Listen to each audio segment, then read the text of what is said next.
اسلام اور مشرکین کے درمیان پہلا مرکہ غزوہ بدر ہوئی۔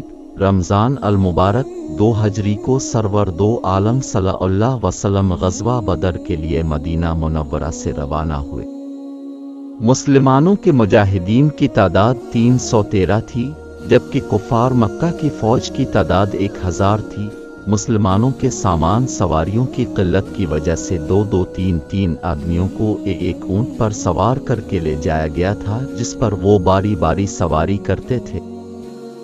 حضور صلی اللہ علیہ وسلم کے ساتھ سواری میں حضرت علی رضی اللہ عنہ اور حضرت زید بن حارثہ رضی اللہ تعالی عنہ تھے۔ حضرت سعید انصاری رضی اللہ عنہ نے سیر الصحابہ رضوان اللہ علیہم میں لکھا ہے کہ اسلامی لشکر کے جھنڈوں میں ایک جھنڈا حضرت علی رضی اللہ تعالی عنہ کے پاس تھا۔ جب حضور پاک صلی اللہ علیہ وسلم میدان بدر کے قریب پہنچے تو اپنے حضرت علی رضی اللہ عنہ کو چند آزمودہ کار مشوروں کے ساتھ قریش مکہ کی نقل و حرکت کی ٹوہ میں روانہ فرمایا۔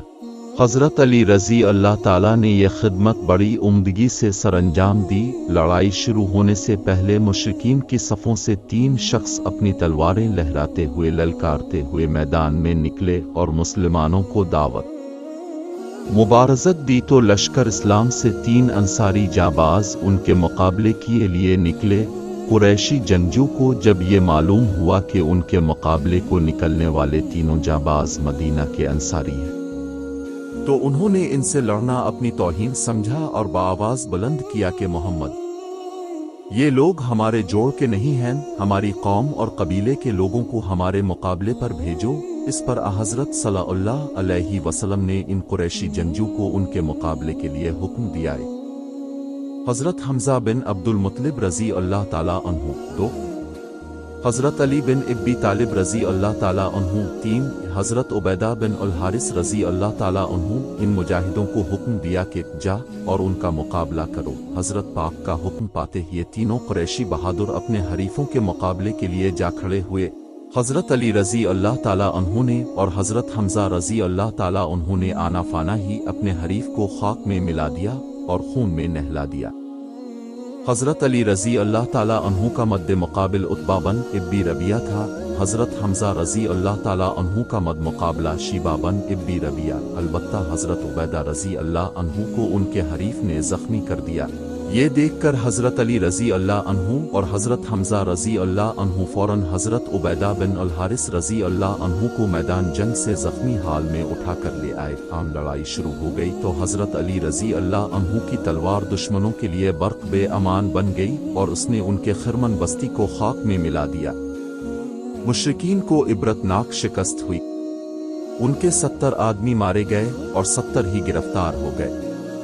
جنگ کے بعد حضور صلی اللہ علیہ وسلم نے مال غنیمت میں سے 1 اونٹ، 1 زرہ اور 1 تلوار حضرت علی رضی اللہ عنہ کو عطا فرمائی تھی۔ 3 میں کفار مکہ نے بدر کی لڑائی کا بدلہ لینے کے لیے بڑے زور وشور سے مدینہ پر چڑھائی کر دی۔ ان کی فوج میں 3000 سپاہی تھے۔ کافروں نے مدینہ کے شمال میں 2.5 میل دور احد پہاڑ کے قریب ڈیرے ڈال دیے۔ رسول پاک صلی اللہ علیہ وسلم 1000 آدمیوں کے ساتھ کفار کے مقابلے کے لیے نکلے، لیکن راستے میں منافقوں کے سردار عبداللہ بن ابی منافق 300 منافقوں کو جن کا تعلق بنو سلحہ اور بنو حارث قبائل سے تھا کو اپنے ساتھ لے کر واپس چلا گیا اور اب کے ساتھ صرف 700 آدمی رہ گئے تھے۔ رسول پاک نے مسلمانوں کی صفیں اس طرح باندھی کہ ان کے پیچھے احد پہاڑ تھا اور سامنے دشمن کی فوج تھی۔